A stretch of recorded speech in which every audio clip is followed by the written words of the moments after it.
It's 11:42 p.m. You were about to close your laptop, brush your teeth, get a real 8 hours of sleep for once. Then you see it. A comment, a take so confidently, aggressively wrong that something in your chest just ignites. And here's what's wild, your body doesn't know the difference between stranger on the internet is wrong about something and actual physical danger. Your heart rate climbs. Your hands move to the keyboard before your brain even signs off on it. This is not an exaggeration, this is a measurable stress response happening over a comment from someone whose profile picture is a cartoon frog. By the end of this video, you're going to understand exactly why your brain does this to you, why you can never actually win the fight you think you're having, and, more importantly, what 2,000 years of philosophy, psychology, and one very irritated Irish playwright all agree is the only real way out. Stick around, because the ending of this is going to change how you scroll for good. So you're sitting there, blood pressure spiking, and your brain starts narrating a story. And in this story, you're the hero. You're not being petty, you're educating someone. You are bringing the light of reason into a dark, ignorant corner of the internet, one reply at a time. So you build your case, bullet points, sources, a logical structure so airtight a debate coach would weep. You hit send, you sit back, you smile. There, you think, I have just personally cured ignorance. Then the notification pops up, lol mad, cope, and just like that, 2 hours of your life are gone, and nothing changed except your blood pressure. Why does this keep happening? Why does a random comment from a stranger trigger the same fight or flight response that used to be reserved for things that could actually kill you? There's a name for this in psychology. Researchers sometimes call it the righteousness reflex. Our brains evolved in small tribes where being wrong about something important, like which berries were poisonous, could genuinely get people killed. So correcting bad information used to be a survival skill. It mattered. The problem is that ancient alarm system never got a software update. Today, it treats a bad take on social media exactly the way it used to treat an actual threat. Your nervous system can't tell the difference between this matters and this feels urgent, so it reacts the same way to both. And here's the part that's hard to accept. You cannot educate someone who never asked to be educated. When you type that reply, you think you're walking into a debate hall, armed with logic and evidence. You're not. You've wandered into something much messier than that. This is the part where George Bernard Shaw, Irish playwright, professional wit, Nobel laureate, reaches across a century to save what's left of your evening. Shaw put it like this: I learned long ago never to wrestle with a pig. You get dirty and besides, the pig likes it. Here's why that line has survived for over 100 years. It diagnoses something most people never notice in the moment. When you argue with a troll, a conspiracy theorist, or just someone having their worst day online, you are not playing the same game they are. You're playing logic. You care about consistency, accuracy, evidence, being right. They're playing something else entirely. Chaos. Reaction. The win condition isn't truth, it's getting you to spiral.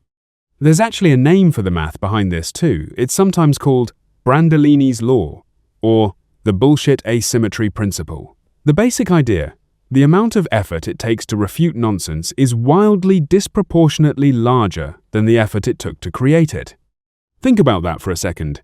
It takes someone 5 seconds to type, "The moon is made of cheese, and the government's hiding the crackers." It takes you 20 minutes, 3 sources, and a NASA citation to debunk it properly. And the second you post that reply, they don't read it. They just type LOL, OK essay boy, and move on with their day, completely unscathed, while you're still sitting there vibrating with adrenaline. They never wanted to learn anything. They wanted the mud. And the second you stepped into the pen and started typing, you'd already lost, not because your argument was bad, but because you agreed to play a game where winning isn't actually possible. Now, right when you think maybe you can salvage this, maybe one more reply gets you the last word, Mark Twain shows up to make it worse. Twain's version of this same warning. Never argue with a fool. Onlookers may not be able to tell the difference. This one stings a little, because it's not really about the fool at all. It's about you. Picture how this actually looks from the outside. You imagine everyone reading the thread thinking, wow, look at this person dismantling that troll with pure logic. What a legend. Nobody is thinking that. Nobody has ever thought that in the history of the internet. From the outside, it's just two people yelling. You don't look like the voice of reason, you look like one half of an argument that a stranger could screenshot and use to make fun of both of you equally. You've let someone you've never met and never will meet decide how your evening goes. That's the actual cost here. Not the argument your attention, which is the one truly non-renewable resource you have. If you think this is some uniquely modern smartphone-era affliction, it's worth knowing this is one of the oldest problems in recorded human thought. Around 2,000 years ago, the Roman Emperor Marcus Aurelius, arguably the most powerful man alive at the time, sat in a military tent at night writing notes to himself. Not to an audience, just to himself, trying to keep his own mind steady. We now know those notes as meditations. He wrote things like this, almost as a daily rehearsal. When you wake up in the morning, tell yourself, the people I deal with today will be meddling, ungrateful, arrogant, dishonest, jealous, and surly. I can neither be hurt by any of them, nor can I be angry at them. Marcus Aurelius had figured out something most of us are still relearning today. Difficult, irrational people are not a glitch in the system. They're a permanent feature of being a human around other humans. You can't eliminate them. You can only decide how much of your peace you're willing to hand over to them. And in one of his most quoted lines, he put it even more bluntly. Waste no more time arguing about what a good man should be. Be one. Translation for the comment section era. Stop typing, start living. Your actual life, not your reply history, is the only thing that proves anything about who you are. And if you lean toward older Hebrew wisdom literature instead, the book of Proverbs got there first too. Proverbs 29-9 lays it out almost exactly. If a wise man has an argument with a fool, the fool only rages and laughs, and there is no quiet. Read that again? The fool rages, the fool laughs, and there is no quiet. That's the entire modern internet argument cycle in one ancient sentence. They rage.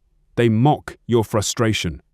And the thing you actually lose isn't the argument, it's your quiet, your calm, your night.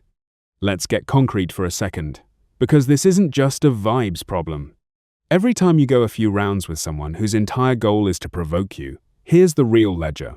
You've spent real time, real mental energy, and, very often, you carry a low simmer of irritation into the rest of your night, into your sleep, into a conversation with someone who actually deserves your attention.